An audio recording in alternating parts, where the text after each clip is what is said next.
Assalamu alaikum everyone. Today is our fifth lecture of power electronics और आज के course में से हम सेमीकंडक्टर डिवाइसेस को स्टडी आउट करेंगे। ऑलरेडी कुछ semiconductor devices like power diode, thyristor, power MOSFET, power transistors, GTOs ये हमने स्टडी आउट की है। सो इस क्लास में फर्दर हम कुछ और सेमीकंडक्टर डिवाइसेस है वो हम स्टडी आउट करते हैं और उनकी कैरेक्टरिस्टिक्स और उनकी क्या एप्लीकेशन है, उसको हम कहाँ पर इस्तेमाल कर सकते हैं। सो वो इस लेक्चर में से आज हम इसको कवर करेंगे। सो आज जो डिवाइसेस हमारे पास होंगे तो उसमें से हम डायएक को स्टडी आउट करेंगे। ट्रायएक हमारे पास एक सेमीकंडक्टर डिवाइस है, इसको हम डिटेल के साथ देखेंगे। IBJT ये भी हमारे पास एक सेमीकंडक्टर डिवाइस है, उसको इसको ओवरव्यू करेंगे। फिर हम एप्लीकेशन की तरफ आएंगे। हम जो फर्स्ट एप्लीकेशन हमारी होगी जिसमें से हम इन सेमीकंडक्टर को इस्तेमाल करेंगे तो रेक्टिफायर से हम स्टार्ट लेंगे। सो उसमें से हाफ वेव रेक्टिफायर और फुल वेव रेक्टिफायर सर्किट, इसको हम डिटेल के साथ देखेंगे। सो कोर्स को स्टार्ट करते हैं। The first one is DIAC. DIAC हमारे पास डाई अल्टरनेटिंग करंट, ये हमारे पास 2 टर्मिनल डिवाइस है। एक को हम A1 कहते हैं, एक टर्मिनल को दूसरे को हम A2 कहते हैं। अगर हम इसकी कंस्ट्रक्शन को देख लें तो ये एक्चुअली अगर हम इसको रिप्लिकेट कर ले तो इसको हम इस तरह से कह सकते हैं कि एक्चुअली हमारे पास 2 डायोड्स जो है वो कनेक्टेड है, लेकिन दोनों की जो डायरेक्शन है वो एंटी पैरेलल है। सो एक्चुअली ये हमारे पास कम्बिनेशन है 2 एंटी पैरेलल डायोड्स की। जब हम 2 डायोड्स को एंटी पैरेलल कनेक्ट करते हैं तो उससे हमारे पास डायएक फॉर्म होती है।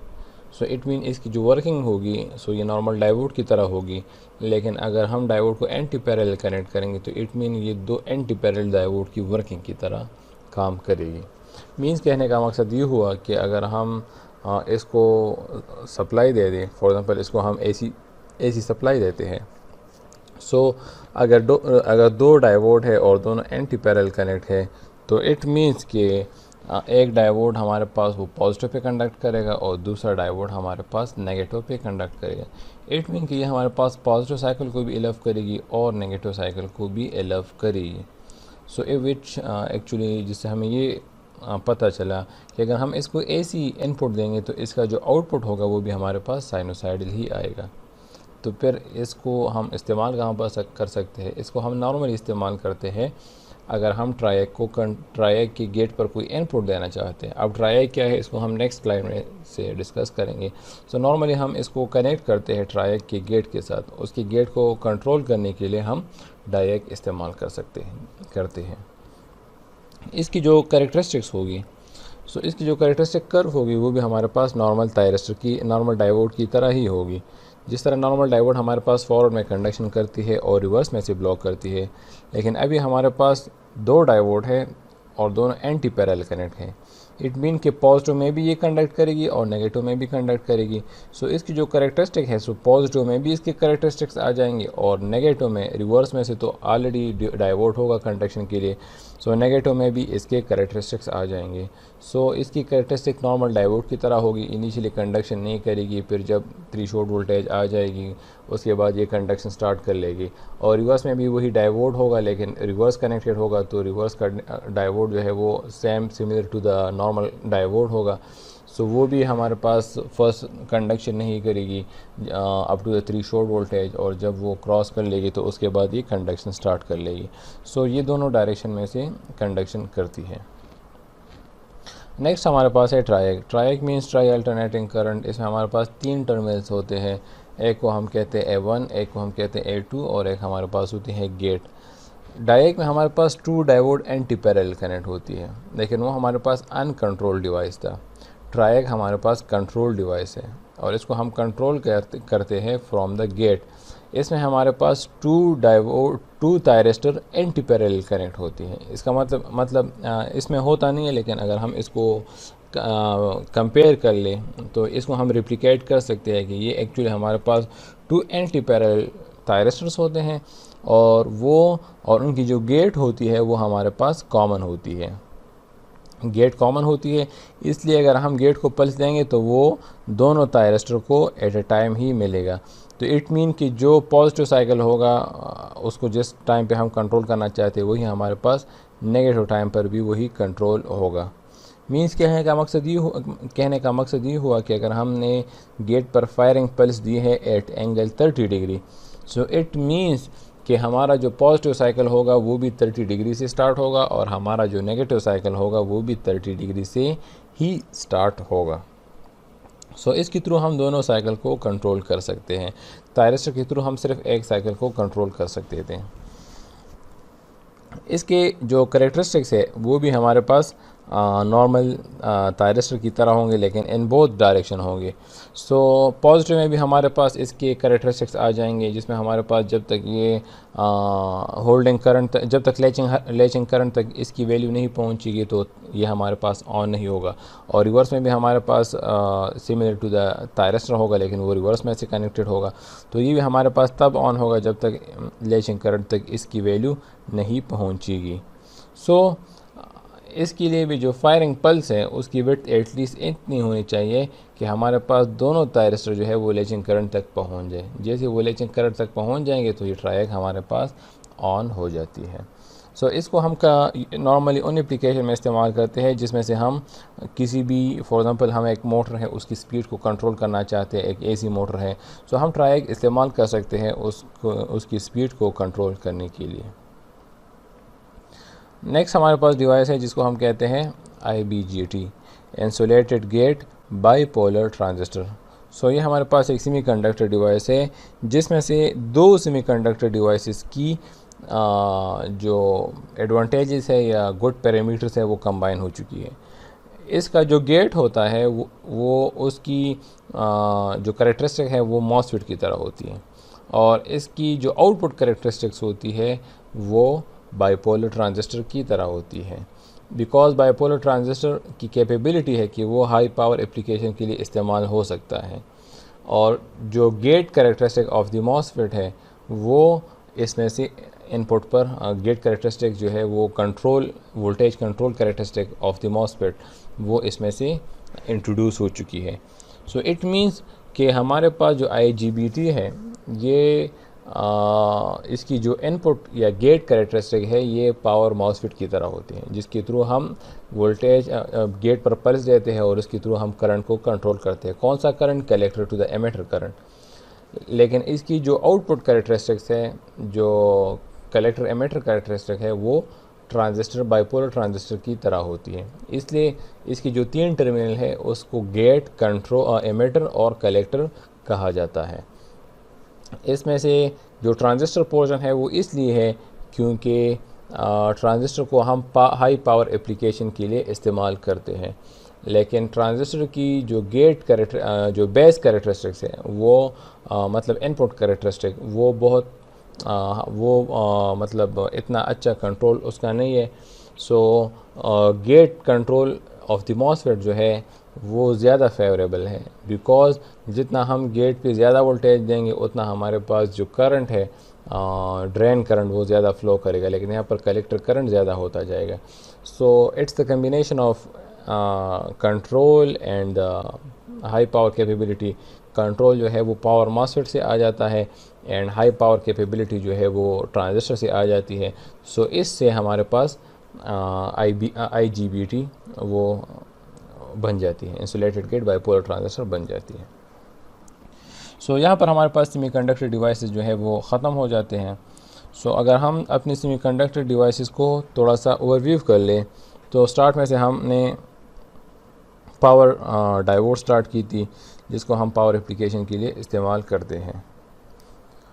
उसके बाद जो है ट्रांजिस्टर जो है वो हमने स्टडी आउट की थी, थायरिस्टर हमने स्टडी आउट की थी। सो थायरिस्टर हमारे पास कंट्रोल डिवाइस है जिसको हम जिसके थ्रू हमारे पास जो आउटपुट होती है वो कंट्रोल होती है। इसके लिए हमने डिफरेंट फायरिंग सर्किट्स जो थी वो स्टडी आउट की थी।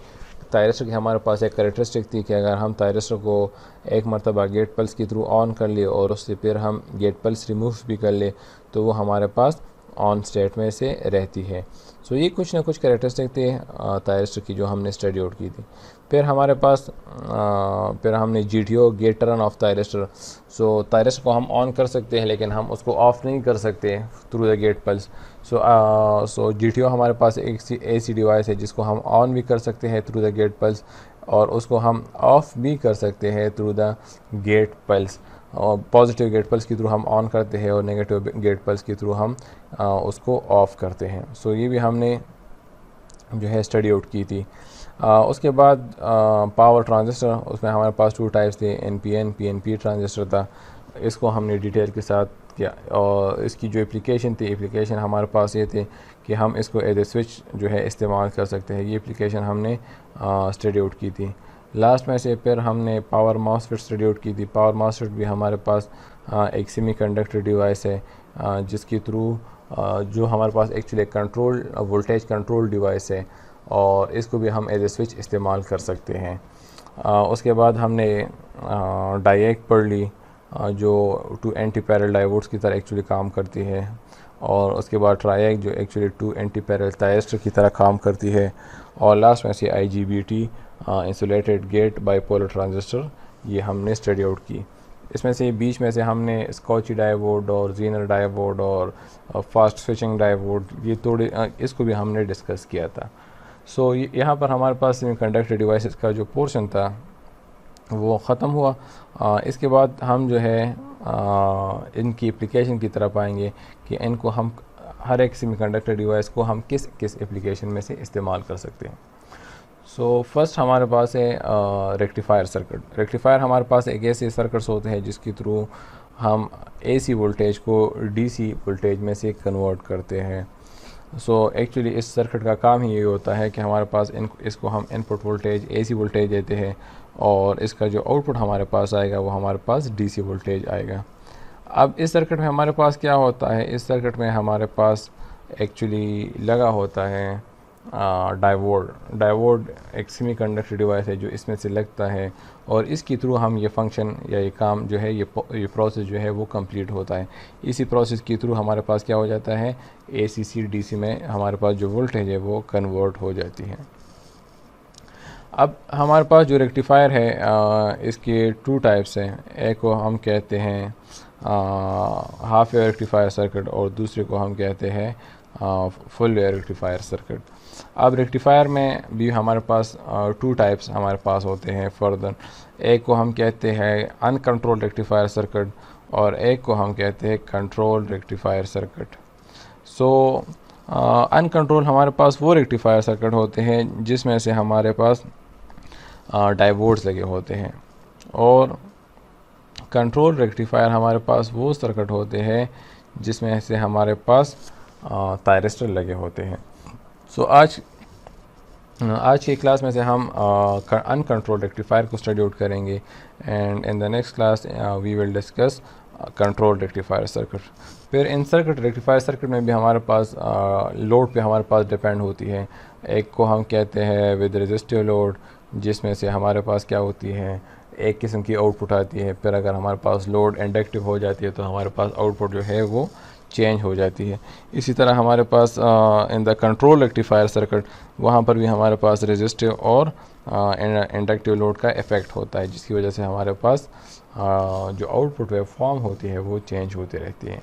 So half wave rectifier circuit actually हमारे पास ये सिंपल सर्किट है हाफ वेव रेक्टिफायर सर्किट का, जिसमें हमारे पास इनपुट वोल्टेज होती है AC और उसके साथ कनेक्टेड होता है डायोड इन सीरीज़ और साथ में सीरीज़ में कनेक्टेड होता है एक लोड। सो हमारे पास जब AC वोल्टेज आती है उसकी वजह से हमारे पास क्या होता है, उसकी वजह से हमारे पास जो पॉजिटिव साइकिल अगर आएगी तो वो डायोड फॉरवर्ड बायस हो जाएगा और हमारे पास जो आउटपुट है अगर उसके साथ हमने ऑसिलोस्कोप वगैरह लगाया है तो हमारे पास हाफ वेव फॉर्म जो है वो ऑन द ऑसिलोस्कोप वो एब्जर्व हो जाएगी। जब नेगेटिव साइकिल आएगा तो नेगेटिव साइकिल के लिए ये डायोड जो है ये रिवर्स बायस हो जाएगा, उस वजह से कोई करंट फ्लो नहीं करेगी, तो उस वजह से कोई voltage drop across the road नहीं होगा, तो यहाँ पर जो है 0 वोल्ट्स ड्रॉप आ जाएगा। उसके बाद फिर पॉजिटिव साइकिल आएगा तो फिर जो है आउटपुट हमारे पास अपेयर हो जाएगी और फिर उसके बाद नेगेटिव साइकिल आएगा तो फिर हमारे पास वो उसको ब्लॉक करेगा। सो इट मीन कि हमारे पास जो इनपुट है उसका हाफ साइकिल वो हमारे पास अलाउ होता है और जो हाफ साइकिल है वो हमारे पास ब्लॉक होता है। सो इस प्रोसेस को हम कहते हैं हाफ वेव रेक्टिफिकेशन और हमारे पास जो आउटपुट आती है इस आउटपुट को हम कहते हैं पल्सेटिंग DC वोल्टेज। अगर हम इसके साथ पैरेलल में इस लोड के साथ पैरेलल में कैपेसिटर लगा लें, मीन हम यहाँ पर फ़िल्टर लगा लें, लो पास फ़िल्टर लगा लें, तो हमारे पास जो आउटपुट है ये रेक्टिफाई हो जाती है, इसमें से जो रिपल्स हैं वो कम हो जाते हैं और हमारी जो आउटपुट होती है वो almost equal to the DC voltage पहुँच जाती है। सो ये हमारे पास था half wave rectifier circuit. Next हमारे पास है full wave bridge rectifier circuit.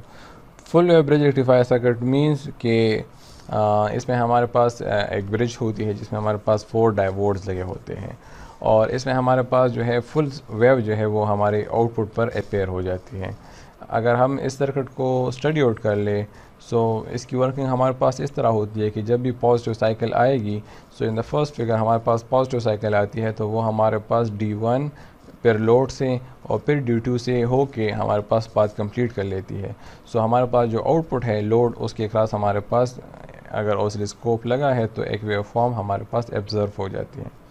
जब वही AC वोल्टेज की हमारे पास नेगेटिव साइकिल आएगी तो नेगेटिव साइकिल वो उसकी जो पाथ है वो हमारे पास D3 और फिर लोड से फिर D4 से होके दोबारा से अपने पाथ को कंप्लीट कर लेगी और हमारे पास जो है आउटपुट पर एक वेव फॉर्म जो है ऑन द ऑसिलोस्कोप वो एब्जर्व हो जाएगी। सो इट मीन्स कि अगर हम देख लें तो हमारे पास पॉजिटिव साइकिल में भी एक आउटपुट वेव फॉर्म अपेयर होती है और नेगेटिव साइकिल में भी हमारे पास एक आउटपुट वेव फॉर्म जो है वो एब्जर्व हो जाती है। लेकिन अगर हम अपने करंट के डायरेक्शन को देख लें अगर हम देख लें तो हमारे पास जो लोड में से करंट फ्लो कर रही है उन पॉजिटिव साइकिल में और नेगेटिव साइकिल दोनों में करंट की जो डायरेक्शन है सेम है। इट मीन कि हमारे पास जो आउटपुट अपेयर होगी वो या तो पूरी पॉजिटिव होगी या वो हमारे पास नेगेटिव होगी, डिपेंड करता है कि हमने सप्लाई किस तरह या हमने डायोड किस तरह कनेक्ट की है। सो ये हमारे पास ब्रिज रेक्टिफायर सर्किट है। नेक्स्ट हमारे पास है कि ये हमारे पास इसकी वर्किंग है कि जब भी पॉजिटिव साइकिल आएगी तो हाफ साइकिल तो करंट हमारे पास D1 D3 से वो फॉरवर्ड बायस हो जाएंगे, जबकि D2 D4 जो है वो हमारे पास रिवर्स बायस हो जाएंगे और उसकी वजह से हमारे पास क्या हो जाएगी, लोड में से करंट फ्लो कर लेगी। अच्छा, नेक्स्ट हमारे पास जब नेगेटिव साइकिल आएगी तो हमारे पास D2 और D4 फॉरवर्ड बायस हो जाएंगे, जबकि D1 एंड D3 ये हमारे पास रिवर्स बायस हो जाएंगी। सो ड्यू टू दिस हमारे पास जो है करंट जो है वो लोड में से फ़्लो कर लेगी और हमारे पास जो है आउटपुट पर एक वेव फॉर्म या कुछ ना कुछ वोल्टेज वो अपेयर हो जाएगी। सो अगर हम अपने रेक्टिफायर सर्किट को देख लीजिए, एक हमारे पास ये रेक्टिफायर सर्किट है जो पॉजिटिव, जहाँ पर पॉजिटिव साइकिल हमारे पास करंट फ्लो कर रही है और ये नेगेटिव साइकिल जब हमारे पास AC वेव फॉर्म की आती है। तो जब पॉजिटिव साइकिल आएगी तो हमारे पास वो आउटपुट पर अपेयर हो जाएगी। यहाँ पर नेगेटिव तो ब्लॉक होती है बिकॉज D1 और D2 जो है वो रिवर्स बायस होती है। फिर हमारे पास पॉजिटिव साइकिल आती है और फिर हमारे पास क्या हो जाती है, आउटपुट पर अपेयर हो जाती है। इसी तरह हमारे पास क्या है, हमारे पास फिर जब नेगेटिव साइकिल आएगी तो उस वक़्त हमारे पास D3 और D4 जो है वो फॉरवर्ड बायस होते हैं, लेकिन D1 और D2 रिवर्स बायस होते हैं, इसलिए उसकी जो आउटपुट है वो हमारे पास यहाँ पर अपेयर नहीं होती। और यहाँ पर हमारे पास क्या है, नेगेटिव साइकिल पर जब आएगी तो वो हमारे पास अपेयर नहीं होगी और दोबारा से जब नेगेटिव साइकिल आएगी तो उसकी वजह से हमारे पास वो आउटपुट पर अपेयर हो जाएगी। सो अगर हम इन दोनों की कंबाइन आउटपुट देख लें तो हमारे पास कंबाइन आउटपुट इस तरह होगी कि यहाँ पर पॉजिटिव साइकिल अपेयर हो जाएगी, फिर नेगेटिव साइकिल भी अपेयर हो जाएगी जो पॉजिटिव हो जाती है बिकॉज करंट की डायरेक्शन जो है वो सेम होती है, फिर पॉजिटिव डायरेक्शन और फिर पॉजिटिव साइकिल और फिर नेगेटिव साइकिल हमारे पास वो अपेयर हो जाती है।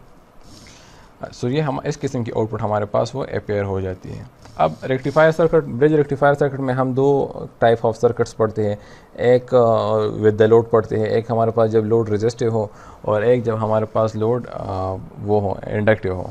सो अगर हम देख लें जब लोड रेजिस्टिव हो तो हमारे पास वही प्रोसीजर होगा जिस तरह ऑलरेडी हमने अभी स्टडी आउट किया कि हमारे पास D1 और D4 वो फॉरवर्ड बायस होंगे फॉर द पॉजिटिव साइकिल और ये बाकी रिवर्स बायस होंगे। फिर हमारे पास D2 और D3 जो है वो फॉरवर्ड बायस हो जाएंगे फॉर द नेगेटिव साइकिल, जबकि D1 एंड D4 जो है वो रिवर्स बायस होंगे।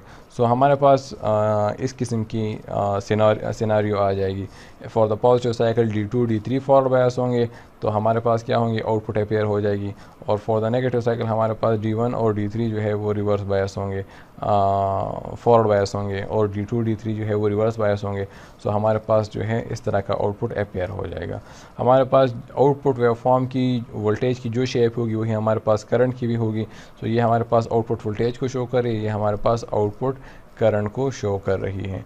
ये हमारे पास इनपुट करंट है, सो इसकी शेप हमारे पास इनपुट वोल्टेज की तरह होगी। यहाँ पर एक एग्ज़ाम्पल है, एग्ज़ाम्पल मींस के यहाँ पर एक ब्रिज रेक्टिफायर है जिसको वोल्टेज में दी है 120 वोल्ट्स, और उसकी जो लोड रेजिस्टेंस है हमारे पास वो है 10.8 ओम। सो हमने कैलकुलेट करना है, we have to calculate what, first we have to calculate peak voltage, peak load voltage, फिर DC voltage across the load, DC load current, average output power, the rectifier efficiency, ripple factor and power factor, ये सब हमने calculate करना है। सो इसकी solution कुछ इस तरह से है। फर्स्ट हमारे पास पीक लोड वोल्टेज कैलकुलेट करनी है। सो VM हमारे पास बराबर हो जाएगा इक्वल टू √2 VRMS के। सो VRMS की वैल्यू हमें गिवन है कि वो हमारे पास 120 के बराबर है। सो इसको मल्टीप्लाई कर लेते हैं तो हमारे पास 170 वोल्ट्स आ जाते हैं। फिर हमारे पास है DC voltage across the load. So V0 average हमारे पास बराबर है 0.636 मल्टीप्लाई बाय 170, इससे हमारे पास 108 वोल्ट्स आ जाते हैं।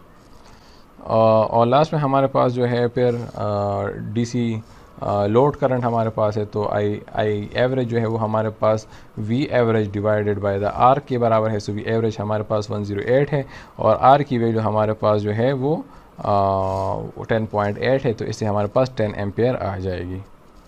फिर नेक्स्ट हमें कैलकुलेट करनी है एवरेज करंट।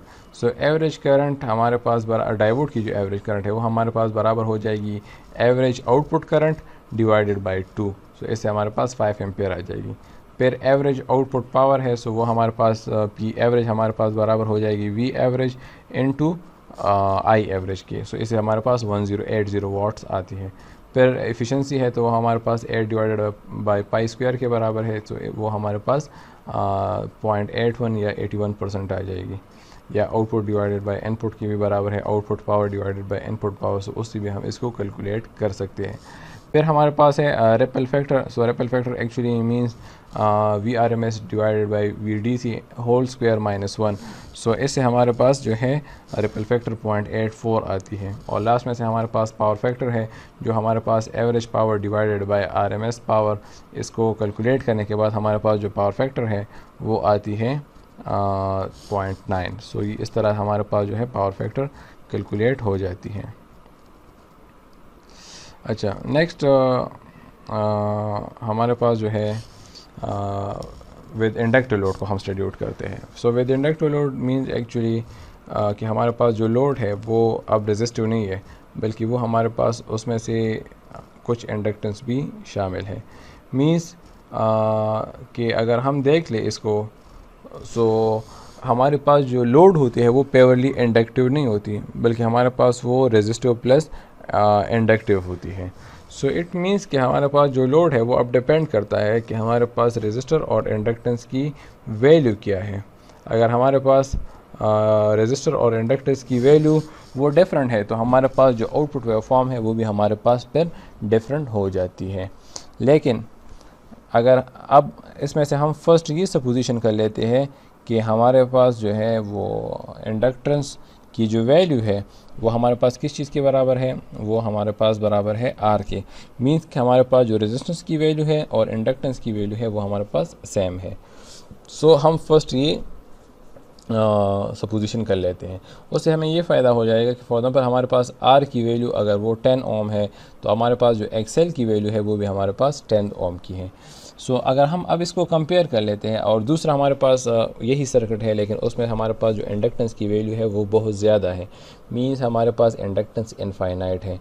सो वहाँ पर अब दोनों को हम कंपेयर करते हैं कि दोनों सर्किट में हमारे पास वेवफॉर्म किस तरह आती है।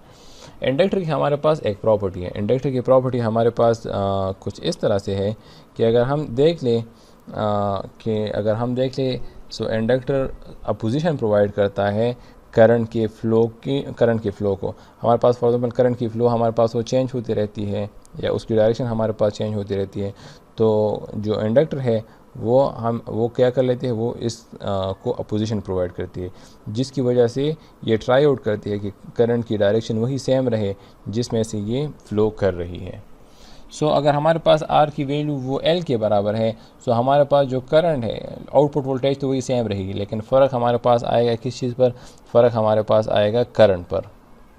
सो करंट हमारे पास जब डायरेक्शन उसके चेंज होते रहेंगे तो हमारे पास करंट जो है वो अप एंड डाउन होता जाएगा, उसमें से थोड़े से फ्लक्चुएशन हमारे पास आते जाएंगे बिकॉज ऑफ द इंडक्टर। सो इसकी वजह से हमारे पास जो आउटपुट करंट है वो कंटिन्यूस होगा, लेकिन उसमें से अप एंड डाउन होते जाएंगे, जो एक्चुअली शो करते हैं कि जो साइकिल है वो पॉजिटिव से नेगेटिव में चेंज हो गई है, और जो अदर है वो क्या हो चुकी है, वो नेगेटिव से पॉजिटिव में से चेंज हो चुकी है।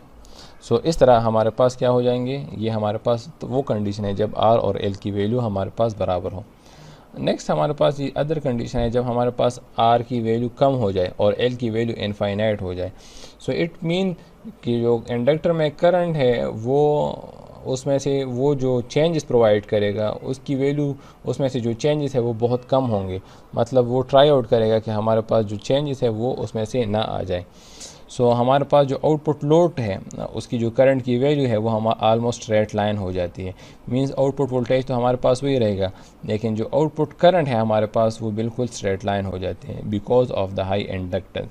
बिकॉज करंट जो जब इंडक्टर में से फ़्लो करेगी, सो इंडक्टर की वैल्यू इतनी ज़्यादा होती है कि इसमें से जो चेंजेस होती है वो ऑलमोस्ट नेग्लिजिबल होती है, मींस कि हमारे पास अगर करंट पॉजिटिव से नेगेटिव में जाती है, नेगेटिव से पॉजिटिव में जाती है, सो वो चेंजेस हमारे पास बहुत माइनर होती है for high value of the inductance.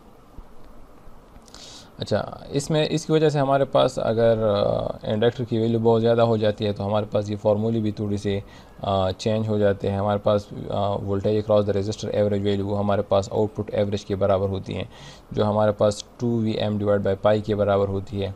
Average current हमारे पास V average divide by R के बराबर होती है। अच्छा, हमारे पास जब लोड बिल्कुल स्ट्रेट लाइन में मूव करती है, उसमें से कोई चेंजेस नहीं होती, तो उसकी एवरेज वैल्यू, आरएमएस वैल्यू और मैक्सिमम वैल्यू ये तमाम सेम हो जाती है बिकॉज में से कोई चेंजेस ही नहीं आ रहे। और हमारे पास फिर जो डायोड है वो हमारे पास डायोड की average value I average divided by 2 के बराबर होती है।